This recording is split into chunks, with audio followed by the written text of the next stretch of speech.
Subscribe करें और bell दबाएं ताकि कोई खबर रह न जाए।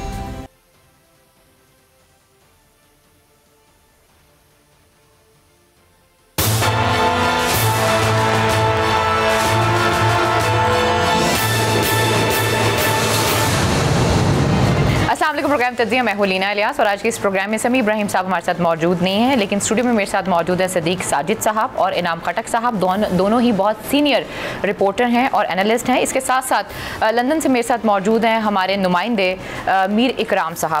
जैसे कि आप सबको पता है कि अभी कुछ देर पहले मियां मोहम्मद नवाज शरीफ साहब ने ट्वीट की है जिसमें उन्होंने कहा है कि आइंदा हमारी जमात का कोई रुकन जो है वो अस्करी क़यादत से मुलाकात नहीं करेगा उनकी इजाज़त के बगैर। तो जो एक तासुर आता है इस ट्वीट को पढ़ने के बाद, ऐसा लगता है कि वो इनडायरेक्टली ये चीज़ मान गए हैं कि हाँ जी मुलाकातें हुई थी और उनके इल्म में भी थी। फिर इसके साथ साथ उन्होंने एक और बात की, उन्होंने कहा ज़रूरी हुआ तो जमाती जो क़यादत है वो मंजूरी देगी कि अगर आपने आने वाले दिनों में मुलाकात करनी है, अगर ज़रूरत पड़ी तो मुलाकात करेंगे। यानी कि फिर वो एक स्पेस भी दे रहे हैं, यानी कि वो घर भी रख रहे हैं बातचीत का। कुछ इस हवाले से बात करेंगे। और इसके साथ साथ जो मीर इकराम मेरे साथ मौजूद हैं उसका एक खास रीज़न है। इस वक्त मियां मोहम्मद नवाज शरीफ साहब की लंदन में क्या एक्टिविटीज़ हैं। खबरें कुछ इस हवाले से आ रही हैं कि पिछले दिनों जो है वो नून लीग के बहुत सीनियर रहनुमा जो हैं वो मियां साहब से मुलाकातें करने गए। और हमें यहाँ पर एक चीज़ का तो पता है, वो ये है कि शहबाज शरीफ साहब का एक अलग ग्रुप है और नवाज शरीफ साहब का एक अलग ग्रुप है। अब लंदन में भी ये ग्रुप बन रहा है। फिर जो इस वक्त मौलाना साहब हैं उनके हवाले से भी बहुत सी अजीब बातें जो हैं वो सामने आ रही हैं। जैसे कि शेख रशीद साहब ने आज कहा कि आने वाले दिनों में जो है वो मजहब का कार्ड खेल सकते हैं मौलाना साहब। तो नवाज शरीफ साहब के हवाले से और मौलाना साहब के हवाले से तो ये बात बहुत वाज़ेह है कि नवाज शरीफ साहब ने मौलाना साहब को ये कह दिया कि अगर वो कोई इस तरह की चीज़ करते हैं तो नून लीग की हमायत उनको होगी। लेकिन पीपल्स पार्टी इस हवाले से हमें पता है कि बहुत क्लियर है और इस हवाले से मौलाना साहब कोशिश कर रहे हैं। तो इस वक्त लंदन में बैठ के पाकिस्तान के हवाले से क्या प्लान्स बनाए जा रहे हैं। और ये जो ट्विटर अकाउंट है, बड़ा एक सवाल उठता है कि नवाज शरीफ साहब तो कभी हमें सोशल मीडिया पर नजर नहीं आए। शहबाज शरीफ साहब हैं, हमजा हैं, मरियम है, लेकिन अचानक से नवाज शरीफ साहब जो है वो सोशल मीडिया पर इतना एक्टिव क्यों हो गए हैं। एक सवाल मेरे जहन में आता है कि आखिर ये जो सोशल अकाउंट है उनका, ये वो खुद चला रहे हैं या कोई और चला रहा है। सबसे पहले मैं मीर इकराम साहब आपके पास आऊंगी। मुझे ये बताइएगा कि इस वक्त मियां मोहम्मद नवाज शरीफ साहब की क्या एक्टिविटीज हैं। जैसे कि जब मेरी आपसे बात हो रही थी तो आपने बताया कि पिछले दिनों नून लीग के बहुत सीनियर रहनुमा जो हैं वो उनसे वहां पे मुलाकात करने आए। जी बिल्कुल। पहला तो जहां तक ताल्लुक है इनकी एक्टिविटीज का मियां नवाज शरीफ साहब की, तो वो नॉर्मल कोई ऐसी तब्दीली नहीं, वॉक भी है उनकी नॉर्मल, मुलाकातें भी, फिर खुफिया मुलाकातें भी। और आजकल तो खास तौर पे जो सूरत हाल है खुफिया मुलाकातों की, तो वो जरा तेज हो गई है। वो पाकिस्तान से भी वफूद आ रहे हैं और वो मीडिया पर वो चीजें सामने नहीं आ रही हैं कि जो हमने खुद जाती तौर पे जिनको मैं जानता हूँ, नून लीग के बहुत सारे रहनुमा जो आए पाकिस्तान से, खास तौर पे पंजाब साइड का एक पूरा वफ्द आके मिलकर गया। उसकी एक बड़ी वजह जो आपने कहा, मैं ट्विटर अकाउंट की तरफ भी आता हूँ, लेकिन जो यहाँ पे जो ग्रुपिंग हो रही है लंदन में और पूरे इंग्लैंड में, बेसिकली मैनचेस्टर में, ब्रैडफोर्ड में, मुख्तलिफ जगहों पे जो मुस्लिम लीग नून के अंदर शहबाज शरीफ ग्रुप और नवाज शरीफ ग्रुप खुल के सामने आ गया है। यानी इनके दो ग्रुप हैं। लेकिन अगर आप खास तौर पर कभी देखें कि शहबाज शरीफ साहब यहाँ पर तशरीफ लाते हैं तो उनके साथ मखसूस लोग होते हैं, और इसी तरह जब नवाज शरीफ साहब का मामला होता है तो एक अलग ग्रुप उनके साथ होता है। और अब ये खुलकर सामने आ गए, क्योंकि जैसे शहबाज शरीफ साहब पाकिस्तान वापस गए या उन्होंने कोर्ट का सामना कर रहे हैं या जो भी उनका अपना एक तरीक़ाकार है, इस हवाले से उनका जो ग्रुप है वो मुस्तकिल तौर पे शहबाज शरीफ साहब के ही साथ जुड़ा हुआ है। वो कभी भी नून लीग की इस एक्टिविटी में, खास तौर पे नवाज शरीफ, अब ना मालूम वो शीन PMLN बनने जा रही है, ये क्या जा रहा है, लेकिन दो ग्रुप हो चुके हैं लंदन में। ये बात वाज़ेह है कि नून लीग के दो ग्रुप, एक शहबाज शरीफ साहब की तरफ है और एक इनकी तरफ से। अब रहा सवाल ट्विटर अकाउंट का, तो ये बाकायदा इन्होंने मीडिया सेल, पुराना भी था इनका, लेकिन अब एक नई जिसको कह लें कि मार्केटिंग कंपनी है, उनको इन्होंने कॉन्ट्रैक्ट दे दिया अपने ओवरऑल सारी चीजों का, जिसमें वो मैनेज करेंगी इनकी जो वीडियो लिंक और इनके जनाब ट्विटर अकाउंट और इनकी मार्केटिंग और इन डिजिटल मीडिया और टोटल ये भी एक बिजनेस के तौर पे पहले थी सियासत इनकी पाकिस्तान में, तो वो भी उस वक्त चाहते थे कि कोई और चलाए, लेकिन अब उसको जरा क्योंकि मार्केटिंग के हिसाब से चला रहे हैं तो इन्होंने अपने आप को एज ए पूरी मार्केटिंग कंपनी को अपने आप को दिया है, तो वो इनकी मार्केट कर रही है। अच्छा मीर इकराम साहब, मुझे एक और बात बताइएगा, ये जो नून लीग के रहनुमा गए हैं, जिन लोगों ने मुलाकातें की हैं, उनके कुछ आप नाम बता सकते हैं और इन मुलाकातों का मकसद क्या है? आपने कहा ये जो तकरीर हुई है इसके बाद जो खुफिया मुलाकातें हैं उनमें इजाफा हो गया है। लंदन में बैठ के क्या पाकिस्तान के हवाले से कोई प्लान बनाया जा रहा है, कोई चीज बनाई जा रही है? आपको कुछ इस हवाले से इल्म है? अच्छा, ये मुलाकातें जो हुई हैं खास तौर पे जो अरकान आए, जिन्होंने मतलब ये वफूद हैं कि जो खुफिया तौर पे इस तरह से आए कि उन्होंने अपनी पार्टी को भी नहीं बताया वो लंदन होके कब चले गए और वो किस अंदाज में आए, और वो जब 2-2, 3-3 टुकड़ों में आए, कुछ स्टे किया, कुछ ने मैनचेस्टर में, और फिर वो रात को आए और मिलकर वापस मैनचेस्टर से फ्लाइट ली और वापस चले गए। तो कुछ तो इस अंदाज में आए।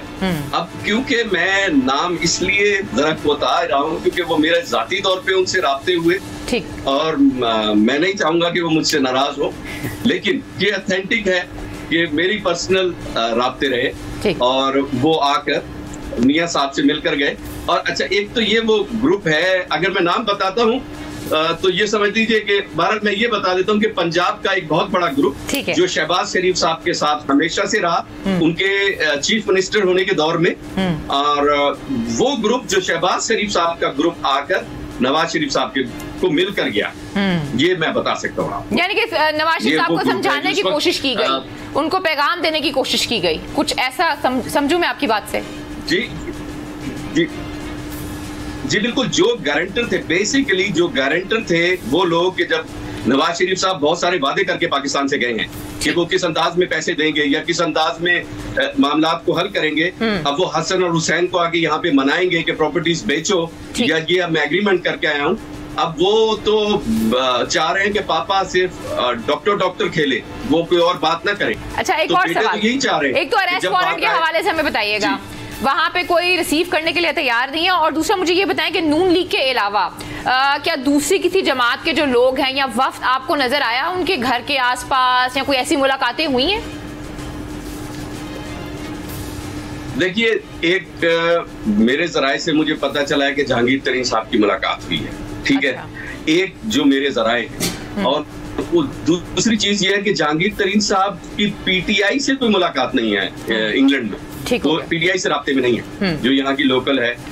तो जहाँ ये एक अफवाह है कि नून लीग के अलावा अगर कोई और एक्टिव है, तो ये एक अफवाह है जिसके बारे में कुछ मेरे जराए हैं जो कहते हैं कि मुस्तरद है, लेकिन जो दूसरी अगर कोई बात है तो वो इनकी जहांगीर तरीन साहब की सामने आई है। हाँ, बाकी यानी कोई मौलाना साहब की जमात, पीपल्स पार्टी की जमात से किसी से कोई मुलाकात नहीं की, कोई ऐसी हवा नहीं है, कोई ऐसी बात नहीं है इस तकरीर के बाद?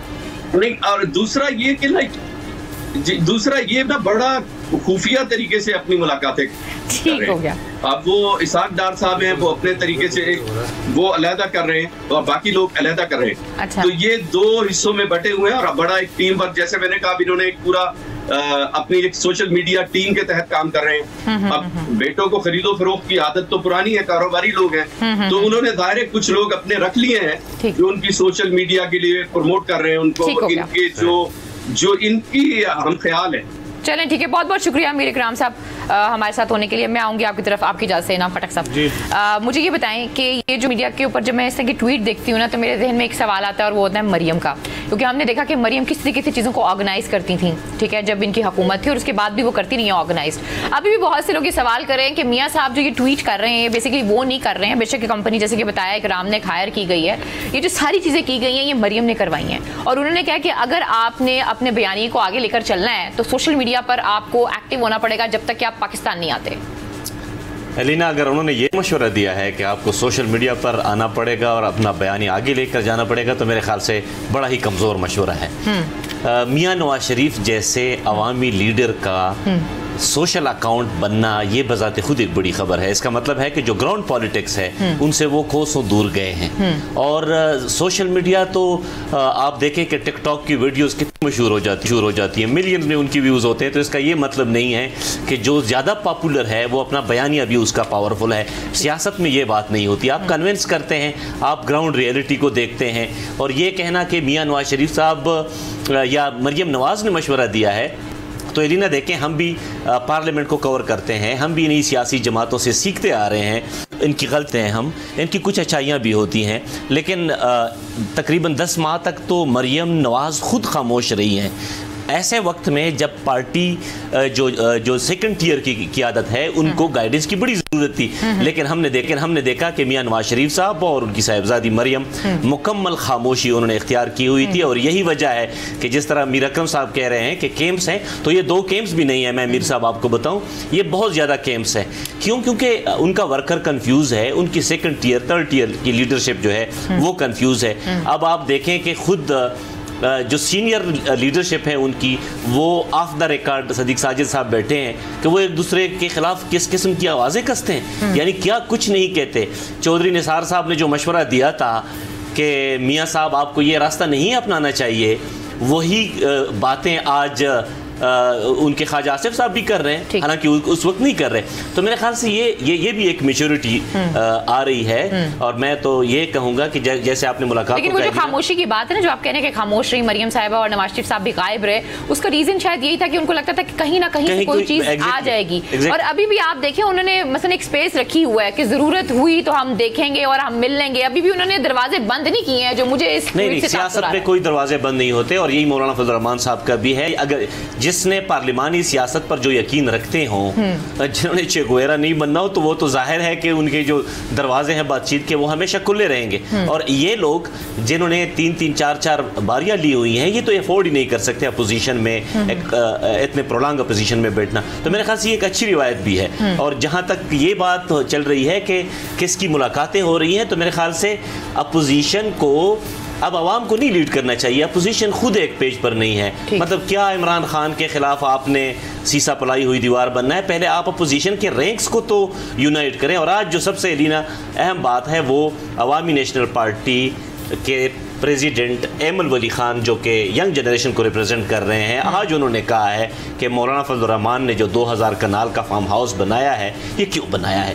तो यूँ समझे कि जो नेब के ख़िलाफ़ अपोजिशन बरसरे पैकारती के, यानी कि नेब गलत कर रहा है और सियासी इंतकाम ले रहा है, तो आज एक नेशनलिस्ट पार्टी, अवामी नेशनल पार्टी की जानिब से नेब की तईद की गई है कि जैसे नेब कुछ कर रहा है बिल्कुल ठीक कर रहा है। तो मेरे ख्याल से अपोजिशन को अगेन अपने रैंक्स में देखना चाहिए कि क्या आप भी यूनाइटेड हैं कि नहीं। अच्छा, मीर गुलाम साहब ने एक बात की, उन्होंने कहा शहबाज शरीफ के ग्रुप के लोग आए, रात रहे, रात को पहुंचे और रातों रात ही वापस पाकिस्तान आ गए। What does it mean? इसका क्या मतलब है? इसका मतलब वाज़ेह है कि जो हम बातें कर रहे हैं कई दिनों से, नून शीन और अभी फिर शायद लंदन ग्रुप बन जाए, वो चीज़ें चल रही हैं। और कल भी मैंने कहा था कुछ लोग जाएंगे, आपने भी कहा कुछ सहाफ़ी भी जा रहे हैं। ये तो सिलसिला जारी है। वो बार बार खुफिया का लफ्ज़ इस्तेमाल कर रहे थे। तो आजकल तो खुफिया कुछ नहीं है ना, अगर खुफिया है भी तो वो मंजर आम पे आ रहा है। तो ये अब जो मियां नवाज शरीफ का ट्वीट है, इससे तो एक चीज़ वाज़ेह हो गई बिल्कुल कि आज भी अगर वो कायद है, हालांकि कायद कोई ओहदा नहीं है पार्टी का, यानी कि पार्टी के ऊपर कंट्रोल किसका है? नवाज शरीफ का। शहबाज शरीफ तो डमी फिर सदर हुए ना, हालांकि उनका इंतखाब हुआ था, जनरल काउंसिल ने उनको मुंतखब किया, जैसे भी किया, वो एक लंबी कहानी है, लेकिन कायद का कोई ओहदा नहीं है। लेकिन ट्वीट करके वो क्या कहते हैं? वो हुक्म जारी करते हैं कि आइंदा मेरी जमात का कोई शख्स जो है इनफरादी तौर पे मुलाकातें नहीं करेगा। ये ट्वीट अगर आता शहबाज शरीफ की जानब से तो ज़्यादा अच्छा था, लेकिन उस तरफ से आ नहीं सकता, क्योंकि वो मामलात में बिगाड़ पैदा नहीं करना चाहते। शहबाज शरीफ तो ये चाहते हैं कि मैं जेल चला जाऊँ। अच्छा, वो चाह रहे हैं कि उनको गिरफ्तार कर लिया जाए, उनको गिरफ्तार कर लिया जाए ताकि उनकी जो रही सही साख है वो बच जाए। अदरवाइज जो इस वक्त हो रहा है और जिस तरह की वजाहतें दी जा रही हैं, पहले तो दी नहीं जा रही थी, फिर वो इतराफ़ किया गया। और एक और ख़बर आपको बताऊं, मरीम नवाज के कहने के ऊपर जुबैर मिला है 2 मरतबा। वो जो कह रहे हैं ना कि मुझे उनको पता नहीं था। अच्छा ठीक है, चलें, सही है। उनके कहने के ऊपर, चलें, इसके ऊपर मेरे ख्याल में कल इतनी ज़्यादा बातें हो नहीं, मैं वैसे कह रहा हूँ। वैसे दूसरी बात, जब डॉन लीक्स हुआ था ना, मैं वैसे आपको बताऊं कि इनका माइंड सेट देखिए। लेकिन आपने एक बड़ी मजे की बात की, आपने कहा शहबाज शरीफ साहब जो है वो खुद चाह रहे हैं कि अब गिरफ्तार हो जाएं, और मैंने तो सुना आज तो बड़े माहौल बना हुआ था कि शहबाज शरीफ साहब को गिरफ्तार कर लिया जाएगा। नैब वाले तैयार थे तमाम तर, उन्होंने कहा जिनको यहाँ से नैब लेके जाएंगे, टीम वहाँ पे मौजूद थी, फिर वो खुद रोस्टरूम पे आ गए, दलाइल दिए। वो तो शुक्र है उनको 1 हफ्ते का कोई वक्त जो है वो पीर तक का जो है उनको वक्त जो है वो मिल गया कि चले जी आप दलाइल मुकम्मल कर, लेकिन वो चाहेंगे। प्रेस कॉन्फ्रेंस भी की ना, उन्होंने कहा जी मैं चाहे गिरफ्तार भी हो जाऊँ, मैं दोबारा जेल जाने को तैयार हूँ, लेकिन ये जद्दोजहद जारी रहेगी। तो जद्दोजहद क्या जारी रहनी? ये देखें, एक तो जो इनाम साहब ने बात की, अहमद वली का बयान आ गया ना, दूसरा हमने रात बात की थी मौलाना फजलुर रहमान को, वो जो PDM एक नया अलायंस है उसको सरबराह बनाने के लिए कोई नहीं बनाने के लिए तैयार नहीं है। आज अचक से ही मिला है जाके दीर बुखारी से, उनसे जाकर उन्होंने मुलाकात की है। उसमें सारी चीज़ें हो रही, अपोजिशन की जो आपस की तकसीम है ना, ये इन्हीं को ले डूबेगी। तो इस वजह से वो जो तहरीक चलाना, वो कमेटियाँ बनाना और आगे किस तरह बढ़ना है, क्यों नहीं चाहती कि मौलाना साहब जो है क्यों चाहेंगे वो मौलाना साहब, वो क्यों चाहेंगे? वजह क्या है? वजह क्या हो सकती है? इनाम खटक, क्या वजह हो सकती है कि पीपल्स पार्टी को क्या एतराज़ है मौलाना साहब की सरबराही से, अगर वो कर भी लें? देखिए, पीपल्स पार्टी के स्टेक्स ज़्यादा हैं, उनके पास सिंध गवर्नमेंट है, मौलाना साहब के पास कुछ नहीं है। अच्छा। मौलाना साहब के पास वो जो एक कश्मीर कमेटी थी वो भी हाथ से गई है। तो मौलाना साहब खुदकश हैं और पीपल्स पार्टी जो है वो टेक्टिकल वार पे यकीन रखती है। बिल्कुल खुदकश पे अगर वो यकीन रखे तो फिर तो सारा सिलसिला ही ख़त्म हो जाए। तो मेरे ख्याल से जो इस वक्त सबसे जो लॉजिकल है और जिसमें हम कहते हैं कि एतदाल के साथ जो अपोजिशन चलने के काबिल है, वो बिलावल भुट्टो ही है। क्योंकि देखें, ही हैज़ मौलाना साहब हैज़ नथिंग टू लूज। मौलाना साहब के से अगेन मैं कहूँगा कि वो खुदकश बम्बार के तौर पर उभरे हैं और मौलाना साहब अगर लीड करें तो बहुत सा खतरा है। सदीक साजिद साहब हंस रहे हैं। मुझे भी समझ आ रही है आपकी बात की। शेख रशीद साहब ने सिर्फ इशारा किया, अगर आप इजाजत दें तो मैं वो शॉट चलाती हूँ। जरा बताएं जरा शेख रशीद साहब ने क्या फरमाया, सुनाएं जरा। कह रहा हूँ कि फजलुर रहमान साहब इस मुल्क में शिया सुन्नी फसाद कराना चाहते हैं। इस मुल्क में खत्म नबूवत की बात कर रहे हैं। खत्म नबूवत का कानून हमने रोका, उसके खिलाफ फजलुर रहमान ने वोट दिया। हमने कहा कि अगर आपने खत्म नबूवत के खिलाफ कोई बताया और काम किया तो हम आशिक़े रसूल हैं। अय्याज सादिक को मैंने कहा अगर हिम्मत है तो जुमे से पहले खत्म नबूवत के कानून को ठीक करो। उन्होंने जुमेरात को ठीक किया और मैं मीडिया पे चैलेंज कर रहा हूं कि फजलुर रहमान की पार्टी ने उसको वोट दिया था खत्म नबूवत के खिलाफ। देखिए, अब मुल्क में ना कोई ऐसा इंतशार कि हम वो नहीं कर सकते, बर्दाश्त नहीं कर सकते। अभी मैंने देखा कि मुझे बड़ी अच्छी खबर लगी जिसमें मैंने ये देखा कि FIA ने कुछ अकाउंट्स जो हैं वो बंद किए, जिसमें हमारे इदारों के हवाले से बहुत सी बातें की जा रही थी। अगर मौलाना साहब ऐसी कोई चीज़ बना रहे हैं और मियाँ साहब वहाँ पर बैठ के लोगों के साथ मुलाकातें कर रहे हैं, क्योंकि इससे पहले जो APC हुई थी उसमें भी ये बात की गई थी, आपको याद होगा कि मजहब कार्ड के हवाले से बात की जाएगी और बिलावल साहब उठकर चले गए थे और उन्होंने कहा था कि मैं इस चीज़ को नहीं मानता। और अगर मौलाना साहब अगर कुछ ऐसा चीज़ करते हैं अब, तो मेरे ख्याल में अब रियासत को इसके अंदर अपना किरदार अदा करना चाहिए। ऐसा डेफिनेटली मैं बिल्कुल शेख साहब के साथ इस बात पे तो बिल्कुल एग्री ही नहीं करता हूँ कि मौलाना फजलुर रहमान कुछ इस तरह के सेक्टेरियन वार का बायस बनेंगे। मौलाना साहब पर खुदकश हमले तालिबान की तरफ से इसलिए हुए कि मौलाना साहब बंदूक की नोक पर शरीयत के नफाज के हामी नहीं थे और यही वजह है कि मौलाना साहब के से खुद जिनकी शेख साहब बात कर रहे हैं, तो मैं शेख साहब की याद दहानी के लिए कि जमीयत उलमा इस्लाम इसीलिए टूट फूट का शिकार हुई और कुछ एक्सट्रीमिस्ट मौलाना साहब से उन्होंने अलग रास्ता चुना क्योंकि मौलाना साहब काफिर के नारों के हामी नहीं है। तो मैं नहीं समझता कि मौलाना साहब रिलीजियस कार्ड प्ले करेंगे, और रिलीजियस प्ले कर सकते हैं लेकिन सेक्टेरियन कम से कम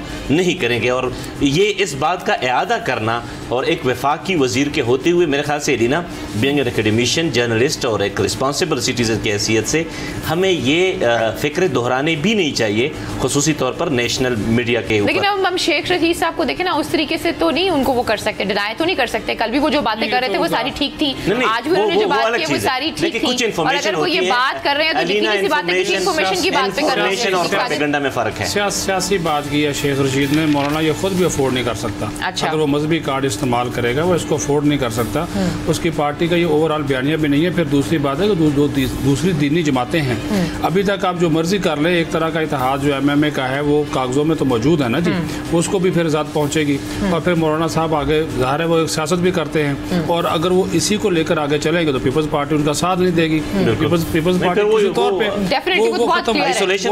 आइसोलेशन का शिकार हो जाएंगे, तो वो ये करेंगे नहीं। ये तो एक तरह का थ्रेट जो है वो शेख रशीद साहब ने उनको ऑलरेडी दे दिया, वो इसके हामी नहीं, इस तरफ वो जाएंगे नहीं। दूसरी जो आपने 49 जो अकाउंट्स FIA ने जो है बंद किए हैं, कार्रवाई की है। देखिए, कौमी सलामती को हमेशा मुकद्दम रखना चाहिए और उसके ऊपर हमें कोई इस किस्म की गुफ्तगू करते हुए इंतहाई हसास मामला पर इस हद तक नहीं जाना चाहिए। ठीक है, इजहार राय की आपको आज़ादी है, लेकिन साथ ही साथ आपकी कुछ जिम्मेदारियाँ भी हैं, वो आप अपने ऊपर खुद नाफज करें उन जिम्मेदारियों को, उन फ़राइज़ को। आप ये ना देखें ना, पिछले दिनों जो चीज़ें सामने आई, SCCP का रिकॉर्ड लीक होना, ये वो सारी चीज़ें इंडिया तक पहुंच जाना, सबको देखो उन्होंने उनको किस तरह उछाला। फिर जो कौमी सलामती के इदारे हैं, आपके दफा के इदारे हैं, जो कि आपकी कौमी सलामती के जामन हैं, मुल्क के दफा के जामन हैं, उनके ऊपर उंगलियां उठाना और बराह रास्त उनके ऊपर और बगैर तहकीक के इस किस्म की गुफ्तगू कर देना, ये जेब नहीं देता, ये अच्छी बात नहीं है। हम ये नहीं कहते कि ये अगर ये इन्होंने सारे के सारे सील किए हैं, कार्रवाई की है, एक उनको मौका दें, उनको मौका दें, उनको सुना भी जाए। इतने सालों से जो नहीं सुनिए, मौका नहीं लगता, आप मौके से शफाफ इंक्वायरी, ठीक है, जो इल्जामात हैं हाँ वो ठीक है, हाँ, पर पता करें ना उसके पीछे भी पहुंचे। अच्छा, वो जो आपको लगता है उसके पीछे नहीं पहुंचे होंगे? नहीं, पहुंचना चाहिए, पहुंचे हैं तो ये कदम उठाया, पहुंचना चाहिए। कितना टाइम लगाया इस कदम को उठाते अभी तो उनका एक स्टेटमेंट भी उनका सामने आ गया, उन्होंने कहा कि हमने FIA का ये हमने कार्रवाई जो है वो की है और इसकी बाकायदा तहकीकात होंगी और नोटिस इशू होंगे, नोटिस इशू होगा इन लोगों को बाकायदा तौर पर। अभी तो सिर्फ नामजद किया है, तहकीकात और भी होनी चाहिए कि मियां साहब का अकाउंट कौन चला रहा है। मैं तो ये जरूर मरियम नवाज चला रही है, और कौन आपको किसने बताया? और कौन मियां साहब चला सकते हैं? मुझे क्या पता, इतना कुछ लिख सकते हैं, मुलाकात नहीं अब ये ना किया करें आप अलीना, इतनी सादा और मासूम ना बना करें। ये इस तरह की जो आप ये जो ट्वीट है इसको पढ़े, इसकी जुबान पढ़े। अच्छा, ये मियां नवाज शरीफ, ये मरियम नवाज की जुबान है आप कह रहे हैं? हाँ जी, मैं तो सीधा सा मरियम नवाज की और मियां साहब और एक ये जो आपके लंदन के हमारे लंदन के जो नुमाइंदे हैं मीर साहब, उन्होंने कहा मार्केट कंपनी को कॉन्ट्रैक्ट दिया है, मीडिया सेल दोबारा एक्टिव किया है, ठीक है, और वीडियो लिंक की सहूलत समेत, और हो सकता है कि आने वाले दिनों में कोई प्रेस कॉन्फ्रेंस भी सुनी जा रही है, कोई प्रेस कॉन्फ्रेंस की जाएगी, नवाज शरीफ साहब करेंगे कोई प्रेस कॉन्फ्रेंस। अच्छा, जिन लोगों के नाम नहीं है, एक और बता दूं उनकी बात करनी भी चाहिए प्रेस कॉन्फ्रेंस, जिन लोगों के नाम नहीं है ना ECL में, अब तो ये बड़े सारे बीच में आ गए ना, वो लोग जा रहे हैं, ये लंदन जाएंगे। अच्छा, और इसी तरह ही जाएंगे। नाम बताएं कौन कौन है? जाएंगे जिनका नाम ECL में नहीं है, बहुत ताल्लुक एक मखसूस जुवेद लतीफ जैसे लोग जाएंगे ना जी। अच्छा, वो अगर उनको FIA ने जाने दिया, वो भी बेचारा आजकल नैब में भुगत रहा है। सब मियां साहब से मिलने जाएंगे और किससे मिलने जाएंगे? मैं पूछ रही हूँ ना, कोई वजह मियां साहब से मिलने जाएंगे ना, ये तो आप नहीं, असल में अलीना की बात ठीक है कि अगर अकाउंट कोई और चला रहा है तो क्या मियां साहब जो वहाँ बैठे हैं वो रियल मियां साहब हैं? मतलब कि उनको तो नहीं चला रहा। एक मेरे लिए बड़ी क्वेश्चनेबल बात के बाद वो जो ना शेख, और आप कह रहे हैं कि इस बात को आप मान लें कि कल सालगिरह के दिन नून शीन से अलग हो गई। नहीं, अगर नून शीन से अलग हो गई तो मौजूदा गवर्नमेंट का क्या बनेगा? एक सवाल है ना, अगर नून शीन से अलग हो रही है तो वो ऐसे तो नहीं हो रही है, किसी ग्राउंड पे ही हो रही होगी ना। अब वो ग्राउंड क्या है? वो इमरान खान साहब की ऐसा ना हो कि वो इमरान खान साहब के जो पांव नीचे ग्राउंड है वो निकल जाए। नून शीन से अलग हो जाएगी तो शीन वाले, लेकिन अभी इनाम खटक ने एक बात की है, मैं चाहूंगी जरा इसमें मैं बात कर सकूं, अगर आप इजाजत देते हैं। आप खफा हो जाते हैं उसमें, ये कि आप कह रहे हैं कि मियां साहब को प्रेस कॉन्फ्रेंस करनी चाहिए। इस तकरीर के बाद भी आप समझते हैं कि मियां साहब को प्रेस कॉन्फ्रेंस करनी चाहिए और वो चलनी चाहिए कि उनको अपने वर्कर्स की जो वो एक अगेन मैं कहता हूँ ना कि उनके जो रिजर्वेशंस हैं वो दूर करने चाहिए। आप देखें मुलाकातें हो रही हैं, मरियम साहिबा को नहीं पता कि किसके कहने पर मुलाकातें हो रही हैं। जाहिर है मैं नाम नहीं ले रहा, मैं ये कह रहा हूँ कि वर्कर्स क्या समझे, मतलब ये जो आपने एक बयानिया दिया है, हमारी जमात का कोई रुकन इनफरादी तौर पे किसी से नहीं मिलेगा या इज्तिमाई तौर पे किसी से नहीं मिलेगा, इसका मतलब है वो इंडोर्स कर रहे हैं। खैर, प्रोग्राम में वक्त छोटी सी ब्रेक है, जब ब्रेक से वापस आता हाजी साहब से जानने की कोशिश करेंगे कि वो क्या कहना चाह रहे हैं। Stay with us.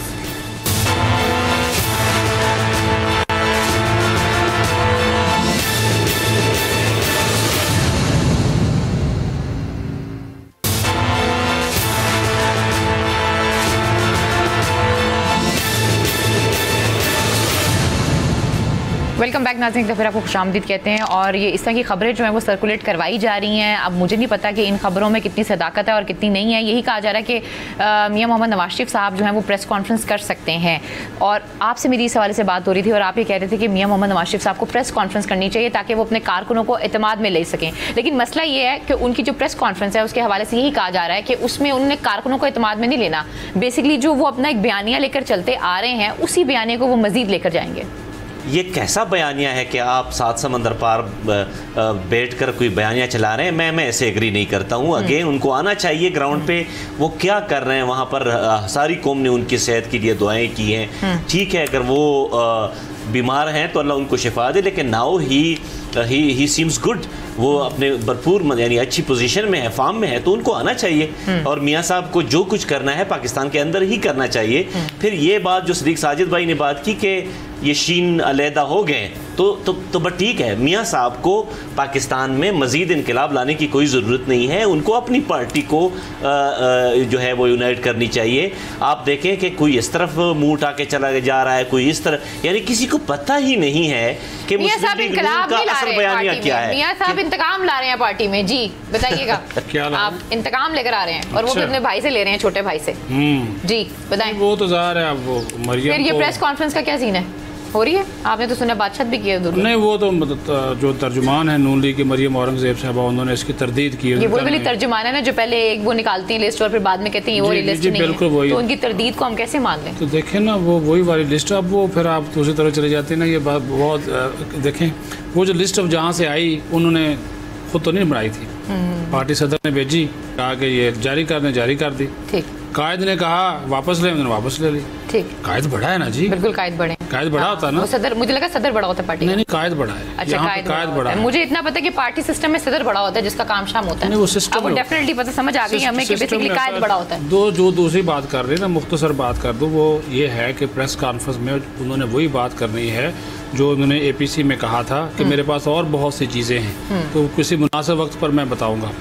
इनाम साहब वाली बात, वो वर्कर्स वाली बात वो नहीं करने वाले। वर्कर्स वाली बात करने का प्लेटफॉर्म है ये मुल्क। आपने वोट को इज्जत देने, वोटर को भी तो दो ना। 1 करोड़ वोटर ने 70 लाख वोटर ने आपको वोट दिया है, तो वोटर को भी तो इज्जत देना। उसकी जो बात सुने, उसको तो धक्के पड़ते हैं। आपके इस्तकबाल के लिए आता है, आप भी उसको धक्के मारते हैं। ठीक है, कैप्टन ऑफ द शॉट निकाल देखा, बिल्कुल देखा, किस तरह धक्के मार रहे हैं, और सिक्योरिटी वाले लोग किस तरह लोगों को पीछे कर रहे हैं। ठीक है, बीवी खड़ी हुई थी, नहीं वो प्रोटेक्ट कर रहे थे, लेकिन उसका ये अंदाज तो नहीं है ना जी कि उसको आप नहीं। हमारे यहाँ पर जो मियाँ बीवी का ताल्लुक है वो ऐसे ही है, अगर उसकी वो आप कल से पड़ी हुई है उनके पीछे, डेफिनेटली एक बंदा जो है आपने ये लाजमी चीज साबित करनी है, प्रोटेक्ट ही करेगा। मेरा नहीं ख्याल कि कैप्टन सफदर बेचारे का मरियम नवाज से क्या झगड़ा हो सकता है? मुझे आप कल से आप लगी हुई कोई भी मियाँ बीवी की नोक-झोंक हो जाती है, छोटी मोटी हर जगह पे चलती है, लेकिन वो देखें ना बात फिर वहाँ पे आ गई।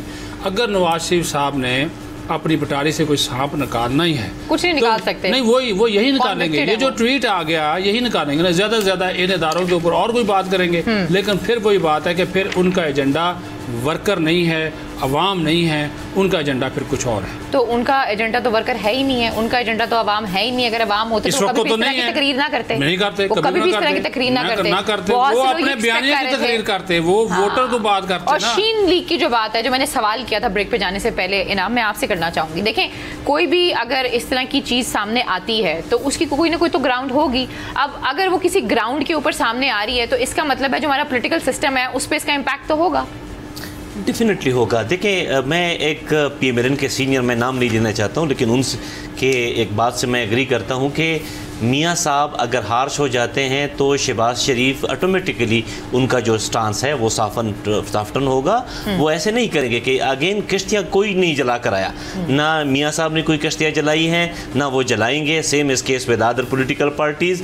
खुद इनको फ़ौज से भी ये गिला नहीं है कि आपने इमरान खान के ऊपर दस्ते शफ़क़त क्यों रखा, उनको ये गिला है कि हमारे ऊपर ये दस्ते शफ़क़त क्यों नहीं है। यानी बाकी इदारों की मैं बात कर रहा हूँ। और ये वो बातें हैं जो सब जानते हैं लेकिन हम कह नहीं पाते। बुनियादी तौर पर फ़ौज से किसी को गिला नहीं है। आज भी यही अपोजिशन अगर मिल रही है तो इसका मतलब है कि जो रियल पावर हाउस है वो कहीं और है, और इसका मतलब है कि हर बंदा इक़्तिदार का मुतलाशी है। और ये अगर नवाज शरीफ हों तो उनको कोई मसला नहीं है। खुद मुशाहिदुल्लाह खान साहब जब गवर्नर सिंध की का ख्वाब देख के सोए हुए थे तो अगले दिन क्या हुआ, तो ये देखें ये सब में ये कमज़ोरियाँ हैं। लेकिन मैं अगेन हम चूँकि एक मास मीडिया के ऊपर बात कर रहे हैं तो आवाम को एजुकेट करने की ज़रूरत है, और एजुकेशन यही है कि पाकिस्तान में अगर किसी ने सियासत करनी है तो खुदारा फिर आवाम के लिए सियासत करें, अवामी इश्यूज़ की बात करें। आज देखें हम अवामी लोग हैं, अवाम को रिप्रेजेंट कर रहे हैं। ना हमने कोई आटे की बात की, ना दाल की बात की, महंगाई क्या है, बेरोज़गारी क्या है। जो इतना बड़े क्राइसिस से हम गुजरे हैं कोविड-19 से, उसके पोस्ट के हालात के बारे में हम कुछ नहीं जानते कि कितने लोग बेरोज़गार हो गए हैं। हम में से कोई ये डिस्कस नहीं कर रहा कि सिर्फ होटल इंडस्ट्री में 20 लाख लोग बेरोज़गार हो गए हैं। ये बातें हम क्यों नहीं कर रहे? और हम एक खास बयानिया अगर हम ले रहे हैं तो इसका फ़ायदा किसको जाता है? तो इसका मतलब है पॉलिटिकल एलीट्स को ये फ़ायदा जाता है। और अगर पॉलिटिकल एलीट्स सिर्फ अपने फ़ायदे की बातें करेंगे तो फिर आवाम अपने बारे में खुद सोचने पर मजबूर हो जाएंगे। और अगेन ये जो स्पेस हम दे रहे हैं पब्लिक और पॉलिटिशियंस के दरमियान, ये स्पेस नहीं होना चाहिए, इसलिए कि फिर लोग मजबूर हो जाएंगे और वो जो अपने दुखों का मुदावा है वो पॉलिटिशियंस में नहीं देखेंगे बल्कि किसी और तरफ रुख करेंगे। तो आई थिंक अपोजिशन को मौलाना साहब के हवाले से भी जो खबरें आई हैं आपके सामने, आपने देखा है शेख रशीद साहब ने कहा कि जी उनसे भी मुलाकात हुई, लेकिन मैंने देखा कि मौलाना साहब ने बड़ी खूबसूरती से उस सारे इशू को बड़े अच्छे तरीके से हैंडल किया है। उन्होंने कहा बिल्कुल ठीक है, मुलाकातें होती हैं, इसमें कौन सी इतनी बड़ी बात है, दोस्त बैठे होते हैं, मुलाकातें हो जाती हैं, आपकी बातचीत भी होती है, डिफरेंट इशूज पे होती है। गिलगित बल्तिस्तान के इशू पर ही हमारी बात हुई थी, लेकिन इधर उधर की भी बात हो जाती है, तो इसमें इसको पोलिटिसाइज करने की क्या जरूरत है? फिर उन्होंने कहा कि कुछ लोगों को वो बिठा देते हैं, उन्होंने स्पेशल वो एक लफ्ज भी इस्तेमाल किया है उसके लिए कि बिठा देते हैं उन लोगों को और वो इस तरीके से जो उनका दिल चाहता है वो बोलते रहते हैं। जी सदीक साजिद, ज़ाहिर है वो शेख रशीद साहब ने जो उसकी वजाहत की है, जिस अंदाज में वजाहत की है, तो उसके ऊपर उनका एतराज़ वो बिलावल भुट्टो ने भी किया, आज मौलाना फजल रहमान ने भी किया। ज़ाहिर है अब उनके जो बेटे तो गए थे फजल रहमान, उनसे जितनी गुफ्तगू होनी थी उनके हवाले से शेख रशीद ने वो इस किस्म के रिमार्क्स दिए जिसको मौलाना ने पसंद नहीं किया। असल बात जो है ना, वो मैं इनकी बात को जो है आगे बढ़ाऊँगा। देखिए ये जिन्होंने कहा रियल पावर हाउस उसको कौन बनाता है? यही सियासतदान बनाते हैं। क्यों जाते हैं उनके पास? इस पार्लियामेंट को क्यों नहीं मजबूत करते? ये पार्लियामेंट तभी मजबूत होगी ना जब आप वहाँ पे आप आवाम के नुमाइंदे हैं, आप जमहूर की आवाज़ हैं, लेकिन आप जमहूर की आवाज़ नहीं उठाते। आपको कोई मसला वसाइल होता है, आप शिकायत लेकर पहुँच जाते हैं, इनके पास पहुँच जाते हैं, क्योंकि आप इतने गट्स और इतनी कैपेसिटी नहीं है, इसलिए करते हैं, नहीं करते ना, कमजोर होते हैं। इस चीज को नहीं कहते कि ले पकड़े मेरा इस्तीफा, मैं नहीं रहता। उनका जवाब बड़ा जबरदस्त आया ना फिर आर्मी चीफ का। उन्होंने कहा जी अब ये आपके मामलात हैं, आप जाने और पार्लियामेंट जाने या जो केसेस हैं उनके लीगल इश्यूज जाने। उन्होंने तो जवाब दे दिया ना, लेकिन आप बार बार उनके पास क्यों जाते हैं? अगर नेशनल सिक्योरिटी का इशू है तो नेशनल सिक्योरिटी के इशू को डिस्कस करने के लिए उन्होंने मुशावरत के लिए बुलाया, इसमें कोई बुरी बात नहीं है। एक फोरम भी है, कौमी सलामती कमेटी भी है, उस कमेटी में उस कमेटी में ये है कि वो किसी को बुला भी सकते हैं, किसी को भी बुला सकते हैं, स्पेशल इनवाइटी के तौर पर बुलाए, वहाँ पे डिस्कस जो है वो ये मामला जो है वो हो सकता है। असल में सियासतदान, लेकिन सिक्योरिटी के ऊपर इनसे आपने क्या बात करनी है? आपको याद है कल हमने सॉर्ट चलाए थे 2, एक था नवाज शरीफ साहब का जो मेमो गेट के हवाले से बात कर रहे थे, और दूसरा था आसिफ अली ज़रदारी साहब का जो फरमा रहे थे कि किस तरीके से इनके जो कारोबार हैं वो भारत में है और इनकी किस तरह से इंटरेस्ट जो है वो भारत के साथ मुंसलिक हैं। आप ऐसे लोगों को जो बेसिकली फॉरेन लॉबीज के लिए काम कर रहे हैं, उनको आप सिक्योरिटी रिस्क की मीटिंग में बुलाकर आप मसलन क्या उनसे लेने की कोशिश कर रहे हैं? I am just fail to understand. मेरे जहन में ये सवाल आता है हमेशा। आप इनाम खटक इसका जवाब देना चाहेंगे? मैं अगेन वही जवाब है मेरा कि अपोजिशन जो आप बात कर रही हैं कि मेमो गेट के उस पे साइड लाइन पे नवाज शरीफ का क्या मौक़िफ़ था, नवाज शरीफ के बारे में क्या मौक़िफ़ रखते थे, फिर हम कहते हैं कि फिर बदलेगा। नहीं, मैं कहता हूँ कि बदलेगा बिल्कुल, लेकिन मैं कहता हूँ कि हम पुराने मुर्दा घोड़े ना वो घसीटें मैदान में, बट ठीक है किसी के फ्यूचर की तरफ जाएं, एक पॉजिटिव अप्रोच हो हमारा। Let's see for the best. लेकिन जो लोग हैं वो इतने पॉजिटिव नहीं है, मेरे ख्याल से जो जिन्होंने चौकीदार नहीं बनाना था वो आज फेडरल मिनिस्टर हैं, तो इस तरह सबकी एग्जैक्टली। जब बिलावल भुट्टो साहब ये कहते हैं ना गिलगित बल्तिस्तान के जो इलेक्शन है वो एक टेस्ट केस है, तो ये बहुत बड़ा एक सवाल है, वो किसको कह रही है टेस्ट केस है? जी प्रोग्राम में वक्त है एक छोटी सी ब्रेक का, जब ब्रेक से वापस आते हैं मजीद भी बात करते हैं। Stay with us.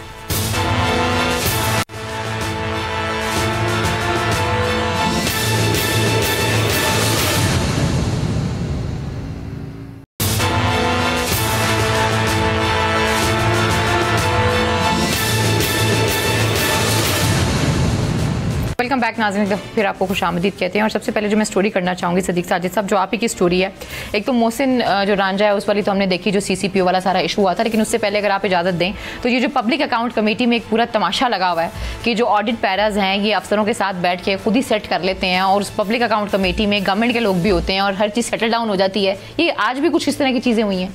जी बिल्कुल अलीना, और इसके ऊपर अब काफ़ी एतराज़ात भी आना शुरू हो गए हैं। चेयरमैन जो public accounts committee Rana Tanveer Hussain, उनके ऊपर, और ये एतराज़ नूर आलम ने भी किया, हिना रब्बानी खर ने भी किया और दोस्तों ने भी किया, और मेंबरान ने इन कैमरा इजलास के दौरान इन्होंने कहा जी आप मिल बैठें, क्योंकि ये है कि किसी भी इदारे के खिलाफ जब कोई ऑडिट पैरा बनता है तो उसका जो एक तरीकाकार है कि उसका जो प्रिंसिपल अकाउंटिंग ऑफिसर होता है, जो कि वफाकी सेक्रेटरी होता है, वो आकर कमेटी के सामने पेश होता है। लेकिन यहाँ पर एक अजीब तमाशा लगा हुआ है एहतसाब के नाम पर, और ये कहा जाता है जी एहतसाब का सबसे बड़ा पार्लिमानी फोरम PAC है, और PAC में जो है वो अब मुकमका के तहत ऑडिट पैरा सेटल किए जा रहे हैं, नून लीग के भी और पीपल्स पार्टी के भी। जो भी प्रिंसिपल अकाउंटिंग ऑफिसर हैं या एडिशनल सेक्रेटरीज होते हैं वो आते हैं और सबसे पहले हाजिरी देते हैं पब्लिक अकाउंट्स कमेटी के चेयरमैन के चैम्बर में, चैम्बर जाते हैं, वहाँ पे जाकर चाय शाय पीते हैं, वहाँ पे जाकर वो ऑडिट पैरा भी डिस्कस होता है, उसमें ऑडिट के लोग भी बैठे होते हैं बाज़ औक़ात, और फिर वो जो अब कमेटी का इजलास होता है तो उनको थोड़ी बहुत ही ऐसी इंस्ट्रक्शन जारी करते हैं जो कि अगर वो वसूली की किसी से रकम वसूल करनी है तो उससे ज़्यादा नहीं होता, इंक्वायरी करने मामले को लटकाने वाला काम कर दिया जाता है, या तो फिर पैरा सेटल कर दिया जाता है। ये हमने मनाजर देखे भी और इस चीज़ के गवाह भी, और इसके ऊपर नूर आलम ने भी ये कहा कि भाई आपका इंतहाई सॉफ्ट कॉर्नर है सरकारी अफसरान की तरफ, चेयरमैन को बोला, हिना रब्बानी खर ने भी बोला, उन्होंने कहा ठीक है जी, और उसने इकरार किया राना तनवीर ने कि आप ये ठीक कह रहे हैं और मैं अब अपनी पॉलिसी को रिवाइज करूंगा। PAC इस वक्त कमज़ोर है, हालांकि इतना बड़ा पार्लिमानी फोरम है, अगर यही इदारा सही तरीके से काम कर सके, ये हम जो बात वो इनाम कर रहा था ना, वो ठीक कर रहा था कि देखिए सियासतदान अगर सही तरीके से काम करे ना तो ये हमें नैब शैब की ज़रूरत ही ना पड़े। अब ये एक आखिरी बात इसी वाले से, ये कहते हैं कि हमने 125 अरब रुपए की रिकवरी की है। मैं आपको दावे से कहता हूँ ये झूठ है। अगर ये सच्चे हैं अपने दावे में तो उसकी एक रसीद दिखा दे। मैंने पब्लिक अकाउंट्स कमेटी के ये भी कवर कर पब्लिक अकाउंट्स कमेटी से के सेक्रेटेरिएट से मैंने बात वो जो रिकवरी वो पैरा सेटल हो गया, अमाउंट इतना हो गया, रिकवरी कोई नहीं, उसकी रसीद कोई नहीं, ऐसे दावे जो है वो बेबुनियाद। लेकिन आप मुझे ये बताएं कि पब्लिक अकाउंट कमेटी को राना तनवीर साहब देख रहे हैं, आप उनसे क्या एक्सपेक्ट करते हैं, जिनके ऊपर इमरान खान साहब यही लेकर चलते आ रहे हैं कि उन्होंने करप्शन की है, ये सारी चीजें कर रहे हैं। अब उस पब्लिक अकाउंट कमेटी में सिर्फ अपोजिशन के लोग तो नहीं बैठे होते ना, गवर्नमेंट के लोग भी बैठे होते हैं ना। अब सवाल तो यहाँ पर भी उठता है, उनके ऑडिट पैरे अभी आने हैं, वो अपने सेटल कराएंगे, जब उनकी बात यानी कि वो अगर इसमें खामोश हैं तो वो अपने ऑडिट पैरे पे सेटिंग कराएंगे। जी देखिए कल क्या बात कर रहे हैं, क्लास 4 की अपॉइंटमेंट्स थी और एक तरीके इंसाफ के मिने के बारे में वीडियो चल रही थी कि वो अपने घर में क्लास 4 के जो अपॉइंटमेंट्स हैं डिस्ट्रिक्ट कर के अस्पताल में उनको वो अपॉइंटमेंट लेटर दे रहे हैं। और बिल्कुल यानी ये कोई पब्लिक ऑफिस नहीं है, एक प्राइवेट हुजरा है और उसके अंदर मैंने बैठे हुए हैं, उनके रिश्तेदार बैठे हुए हैं और क्लास 4 की तकसीमात कर रहे हैं। तो ये सदीक साजिद वाली बात है कि जब यही तरीके इंसाफ अपोजिशन में आएगी तो ये भी अपने ऑडिट पेरे के लिए उस वक्त कोई और चेयरमैन होगा तो कहेगी कि जी हमारी ये बात मान ले, या अगर उनका की बात हो। फिर एक लफ्ज़ आजकल यूज़ होता है बसद एहतराम, तो मैं बसद एहतराम खुर्शीद शाह साहब के साथ कि जब वो लीड करते थे PAC को तो वो कहते थे कि जी ये कौन से सन की बात है, तो कोई कहता था कि जी ये 13 की बात है, जी हाँ नेक्स्ट पुरानी बात है। ये क्या बात है, यानी एक अगेन फिर यहाँ पर जिम्मेदारी है फेडरल सेक्रेटरी की, जो कि सदीक साजिद आपकी बात है कि प्रिंसिपल अकाउंटिंग ऑफिसर है कि आप किस खाते में खामोश हैं। अगर वो बोलेंगे तो उनकी फिर ट्रांसफर हो जाती है, उनका भी कोई कसूर नहीं है। लेकिन अगेन इतना बड़ा फोरम अकाउंटेबिलिटी का फोरम होने के बावजूद आपसे ना रिकवरी हो रही है, मीडिया पे पाबंदी क्यों लगाई थी? वो इन कैमरा एग्जैक्टली ये सेटल करने के लिए तो लगाई थी कि मीडिया को पता ना चल जाए। लेकिन हमने तो ये चीज निकाल ली ना, ये काम करते हैं और इसमें ऑडिट वाले भी शामिल हैं, इसमें ब्यूरोक्रेसी भी शामिल, सारे मिले हुए हैं, सब मिले हुए हैं। अयाज सादक को बुला लें, साबिक स्पीकर हैं अयाज सादक, उन्होंने एक इंक्वायरी लगाई हुई है कि जो ऑडिट पैराज बारों बार सेटल हो गए हैं, ठीक, और वहां पे वो PAC के सामने आए ही नहीं, उसको PAC सेक्रेटेरिएट की सतह पर सेटल कर गया। अरबों रुपए के हैं, अरबों रुपए के। लेकिन फिर वही बात आ जाती है, सवाल तो उठता है कि जो PTI के लोग वहां पर बैठे हैं, जैसे कि आप कह रहे हैं कि जब उनके पैराज आएंगे तो उनके ऊपर भी वो सेटल होकर चले जाएंगे, तो बात तो वही हो गई ना, आप कान कहीं से भी पकड़ लो, बात तो एक ही है, पहले भी करप्शन कर रहे थे, अब भी करप्शन कर रहे हैं और अब तो मिलजुल के करप्शन कर रहे हैं। खैर जी, आपकी एक और स्टोरी है जो हमने की थी, वो जो मोहसिन रांझा साहब का सारा हुआ था, क्या मोहसिन रांझा साहब की एक वीडियो भी आई है? हाँ, वो अभी उनका आ भी गया है, वो क्या कह रहे हैं चला भी देंगे। उन्होंने वजाहत की वो कि वो शहबाज गिल ने कहा था जी सवाल करने का CCPO को हक हासिल है और मोहसिन शाहनवाज रवांझा का दावा गलत था। तो अभी उन्होंने थोड़ी देर पर ये तरह सुनाए मोहसिन रांझा साहब क्या फरमा रहे हैं इस पे। करना चाहूँगा कि मेरी किसी अफसर से ज़ाती किसी किस्म की कोई नाराज़गी नहीं है। जहाँ तक कारकर्दगी का सवाल है, हम बिल्कुल सवाल पूछ सकते हैं और हम बिल्कुल सवाल पूछने का हक रखते हैं इस पार्लियामेंट में बैठ के कि अगर एक औरत से रेप किया जाए और रेप विक्टिम को बाद में खुद कसूरवार ठहराया जाए कि तुम रात को घर से क्यों लेट निकली, तुमने गाड़ी का फ्यूल क्यों नहीं चेक किया, तुम रात को मोटरवे पे क्यों अकेली निकल गई, और ये तुम्हारा कसूर है, जो तुम्हारे साथ रेप हुआ है उसकी हुकूमत की या रियासत की कोई जिम्मेदारी नहीं है। तो मैं इस चीज़ की जी, ये आपने मोहसिन राना साहब को सुन लिया, बहुत एक्सप्लेन कर रहे हैं और वो कह रहे हैं मेरा किसी अफसर से कोई ज़ाती वो नहीं है, मसला कोई नहीं है किसी से। लेकिन अब वही फिर सवाल मेरा आपसे ये है, जब आप ये स्टोरी कर रहे थे तो आपने मुझे इनके भाई के बारे में बताया था। आज शहबाज गिल साहब को मैं सुन रही थी, वो ये फरमा रहे थे कि इनके डेरे से पता नहीं क्या क्या निकला है। तो ये जो वो इतना एक्सप्लेन कर रहे हैं, मेरे ख्याल में वो इसी वजह से कर रहे हैं कि कहीं और मजीद चीज़ें जो है वो सामने ना आ जाएँ। आएंगी क्या क्या आएंगी? बॉस को वो गिरफ्तारी के अलावा बताए ना आप, वो तो चलेगा, वो तो चलेगा ना, वो तो आप देखिएगा बहुत सारी चीज़ें आएंगी और भी बहुत सारी चीज़ें जो है ना वो सामने आने वाले दिनों में आएंगी। अच्छा, बिल्कुल आएंगी। और दूसरी बात ये देखिए ना, मैंने तो वही बात की ना कल जब मैं इसको कवर कर रहा था, बल्कि हमने ये स्टोरी ब्रेक की थी और ये सवाल इन्होंने किया, वो जवाब दे रहे थे, उनका लहजा सख्त था, लेकिन पूरी बात CCPO लाहौर उमर शेख का सही है। उनका लहजा सख्त था। वो बेचारे उनका लहजा मुझे सख्त नहीं लगा था, कल मैंने ये बात वो जो CCPO वाला इशू है वो तो हम भूल ही गए। इतने सारे इश्यूज हेडलाइंस बनते हैं कि कल की जो खबर है जिस पर हम इतना वावेला मचाते हैं कोई कुछ नहीं हुआ। यानी कि इसका मतलब है जो सदीक साजिद कह रहे हैं कि और भी खबरें आएंगी, तो इसका मतलब है कल जो हुआ वो भूल जाओ, आने वाली की इंतजार करो, फिर उसके बाद एक और वाकया होता है। यानी हम किसी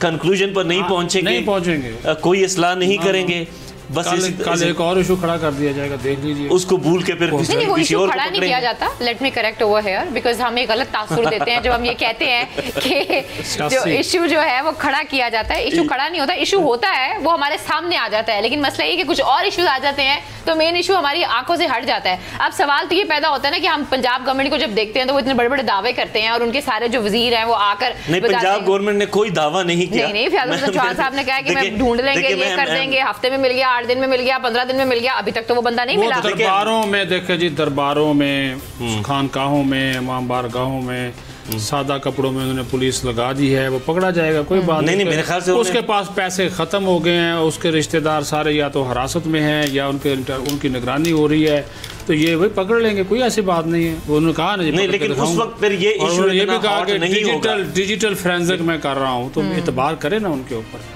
लेकिन उस वक्त तो ये इशू डेड हो चुका होगा ना, हमें अभी ज़रूरत है बुनियादी तौर पर। वो फिर ताहिर दावड़ और पता नहीं क्या कुछ, आज फिर एक इशू बाराको में सामने आया है, फिर हम उसके पीछे लगे हुए हैं, कल कोई और आ जाएगा। अगेन फिर यही बात है ना कि जब हम पब्लिक की पॉलिटिक्स नहीं करेंगे, अवामी इशू पर बात नहीं करेंगे और पॉलिटिकल लीडर्स की के मफादात का तहफ़्फ़ुज़ करेंगे, तो फिर इस तरह के जो वाक़यात हैं वो होंगे। फिर एक और वाक़या होगा, हम पिछले वाले को भूल जाएंगे। जाते अगर आप इजाज़त दें, खत्म हुआ। हाँ, वो आज एक दौरा किया है गैर मुल्की जो दिफाई जो 88 थे 24 ममालिक के जोड़ा सेक्टर लाइन ऑफ कंट्रोल का, वहाँ पे उनको दौरा कराएगा। और DJSPR में जो बाबर इफ्तिखार ने ब्रीफिंग भी दी और ये बताया कि सिर्फ रवां साल के दौरान भारत ने 2333 मरतबा जो है वो जंगबंदी मुआहदे की खिलाफ वर्जी की, 18 जो अफराद शहीद हुए, 185 जख्मी हुए। और चूँकि अच्छा दौरा है और इस तनाज़ुर में कि अक़वाम मुत्तहिदा की जनरल असेंबली का इजलास चल रहा है, बहुत अच्छे तरीके से इसको सारी चीजों को देखा गया। खैर जी, आज के प्रोग्राम से हम तीनों को इजाजत दीजिए, अपना बहुत ख्याल रखिए, बात होगी तब तक के लिए लाने के बाद।